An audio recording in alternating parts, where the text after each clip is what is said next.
बिथांमोना गभर्नमेन्टखौ मा बुङो बुंबाय थानो हागोन, गभर्नमेन्टखौ बुंथों, गभर्नमेन्टआ मा बुङो, गभर्नमेन्टआ मावाखै बेखौ बुं, नाथाय बेबायदि माहारि आरो आफादखौ बिदि बुंनायनिफ्राय गोजानाव थानांगौ। जों बर'नि बिदि माहारियारि आफादखौ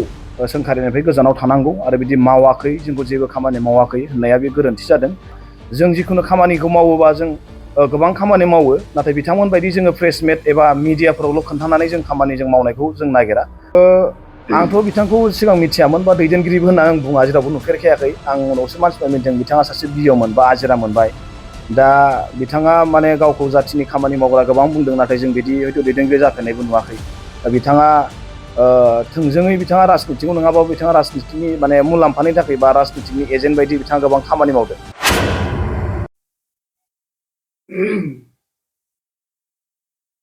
दिनै दुलाराय बर' फरायसा आफादनि गायमाखौ बड'फा हाउसनिफ्राय जों मोनसे खौरां मेल लानाय जादों। बे हाबाफारियावनो आंजों बाहागो लानो हादों मिरु दुलाराय बर' फरायसा आफादनि रांगिरि रन्जित नार्जिनारि आरो बिश्वनाथ जिल्ला दुलाराय बर' फरायसा आफादनि सासे नेहाथारि निथुल बसुमतारी आरो बेयाव खौरां गिरि लोगो नोंथांमोन। दायो ससियेल मिडिया आरो माखासे खौरां बिजोङाव मोनसे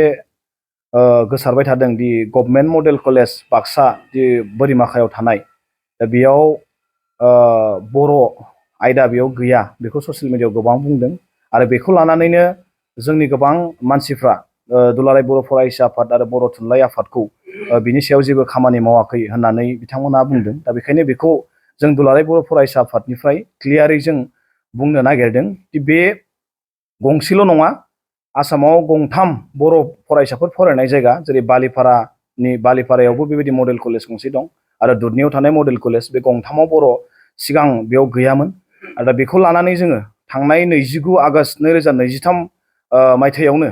आसामनि chief minister doctor Himanta Biswa Sarma मानभेरां बिथांजों ब्रह्मपुत्र स्टाफ गेस्ट हाउस जि उजान बाजाराव थानाय गुवाहाटियाव बेयाव सावरायदोंमोन आरो बेयाव सावरायनानै बे माइनुट्सआवबो बियो ओंखारदोंमोन। बेयाव माइनुट्सआव बे 9 नम्बर माइनुट्सआव बेयो ओंखारनाय दङ। बे दुलाराय बर' फरायसा आफादनिफ्राय जोङो बिथांमोननो बे खोथाखौ फोरमायनायाव बिथांमोना बिनि थाखाय अलरेडि माइनुट्सआवबो ओंखारबाय दि बेयाव पस्ट क्रिएसननि थाखाय बे माइनुट्सआव बियो ओंखारदों आरो बेनि थाखाय खामानिखौबो मावबाय आरो जों बेखौ मुभ खालामदों बर' थुनलाइ आफाद आरो दुलाराय बर' फरायसा आफाद आरो मुभ खालामनानै दायो बियो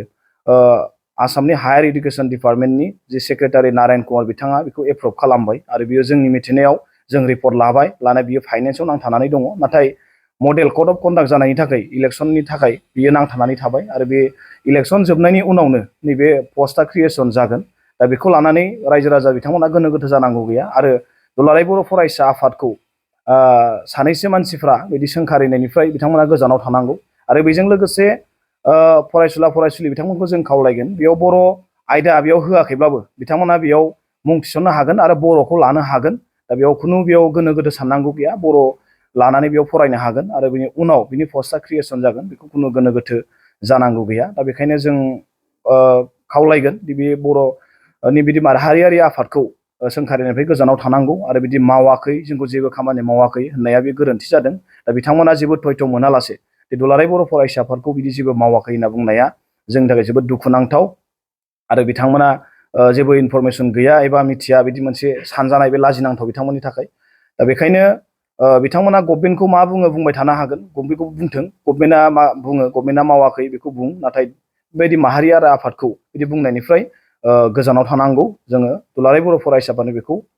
बिथांनि बे गोरोन्थि एबा रं, बिथाङा इनफरमेसन हयथ' लायाखै। दा अमरस ब्रह्म बानग्रां बिथाङा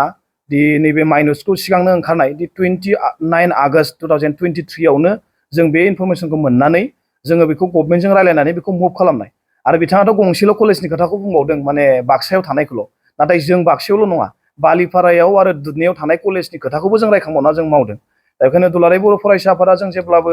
सोलोंथाइनि फारसे खामानि मावदों, राजखान्थियावल' जों नांथाबनानै थायाखै। दा बिथांमोना राजखान्थियावल' नांथाबना थानायखौ जों नुदों। दा बिथांमोननि गोरोन्थि जागोन, मानो होनबा जों जिखुनु खामानिखौ मावोबा जों गोबां खामानि मावो, नाथाय बिथांमोन बायदि जोङो प्रेसमेट एबा मिडियाफोरावल' खोन्थानानै जों खामानि जों मावनायखौ जों नागिरा। दा जोङो ओरैनो ससियेल मिडियायावल' जों दिन्थिनानै जों मावा खामानिखौ, जों गोबां खामानि बिदि ससियेल मिडियायाव फैयोबो जों खामानि गोबां मावो, जों आरो खामानि मावो जितु जों बिदि बुंनाबो लानो जों नागिरा। नाथाय बिथांमोना जोंखौ मावाखै होननानै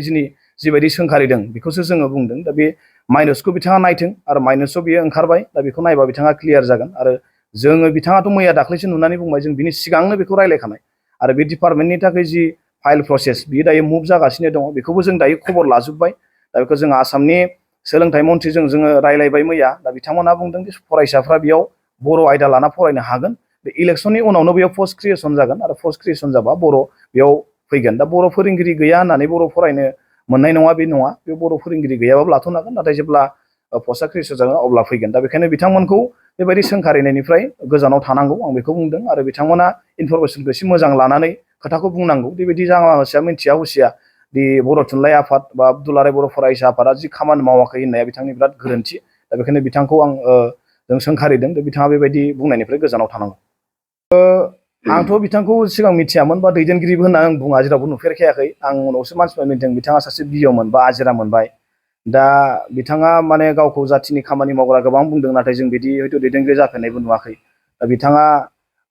थोंजोङै बिथाङा राजनितिकआव नङाबाबो बिथाङा राजनितिकनि माने मुलाम्फानि थाखाय बा राजनितिकनि एजेन्ट बायदि बिथाङा गोबां खामानि मावदों दा बे मैयानि जोंनि जि फोसावनाय जि मोनसे ससियेल मिडियायाव गोसारनाय बे बाक्सानि मडेल डिग्री कलेजाव बे बर' गैया होननाय बे बिथाङा बेखौबो राजखान्थि मुलाम्फानि थाखाय बिथाङा बेखौ बुंदों जों बेखौ सानदों बेखायनो बिथाङा थोंजोङैनो राजखान्थि आफादावनो जयेन जानानै मावबानो जायो दा बिथाङा जुदि मावनोबा राजखान्थि आफादाव थाना थोंजोङै बिथाङा खामानि मावनोबा दा बेखायनो जों बिथांखौ बेबायदि बुंनायनिफ्राय जानगाराव थानांगौबो जों बेखौ खावलायदों बिथाङा माने सिगां जों जेरावबो नुफेराखै बिथाङा अनलि ससियेल मिडियायावल' थायो खिन्थु प्रेक्टिकेल फैना खामानि मावनायखौ जों नुवाखै दा बे ससियेल मिडियानि गेजेरजों बुंनानै गावखौ हाइलाइट बानायनो बा गावखौनो माबा मोनसे खालामनो सानदोंबा बिथांनि गोरोन्थि जागोन आरो बेजों बिथाङा जेबो बिदि एफेक्ट खालामनो हानाय नङा बर' रायजो राजाफ्रा मिथिगौ जाथिनि थाखाय सोर खामानि मावदों सोर मावाखै रायजो राजाखौ बिदि ससियेल मिडियायावल' भुवा बिदि मोनसे इनफरमेसन होनानै थगायनो हाया बयबो रायजो राजाफ्रा दिनै सांग्रां एबा बयबो रायजो राजाफ्रा बयबो माने मिथिखायो गोजोनथाव खौरां 100 राङावनो सोलायहोनो हागौ नोंथांनि लाइफस्टाइल रंजालि बैसागु फोरबोजों लोब्बा लाखिनानै नोंथांमोननि थाखाय लाखि गिफ्ट कुपन एबा खाफाल आनजादनानै लानानै फैदों चिरां जिल्ला काजलगाव खाग्राबारि माइनाव जुबक संघआ सनाथि मायथाइ फालिथायजों लोब्बा लाखिनानै नोंथांमोननो गेदेर खाफाल आनजादनानै लानानै फैदों आरो बे खाफाल आनजादानो 100 रांजों नोंथांनि लाइफस्टाइलखौ सोलायहोनो हागौ लोगोसे बे खाफाल आनजादाव नोंथांमोननि थाखाय बान्था महरै दं Tata Ultra bus Mahindra Scorpio Mahindra Thar XL 6 Nexa Baleno Swift Dzire Tata Punch WagonR Alto' K ten Celerio Ignis Alto' K ten एक्सेल-आइ महिन्द्र ट्रेक्टर अब्लालाय मानोथो गोबाव खालामबावनो नोंथाङा अनलाइन आरो अफलाइननि गेजेरजों एबा 9678954511 6900079427 9394649601 8822322296 7002837 061 नाम्बाराव कन्टेक्ट खालामनानै कुपनखौ लाहरनो हागोन।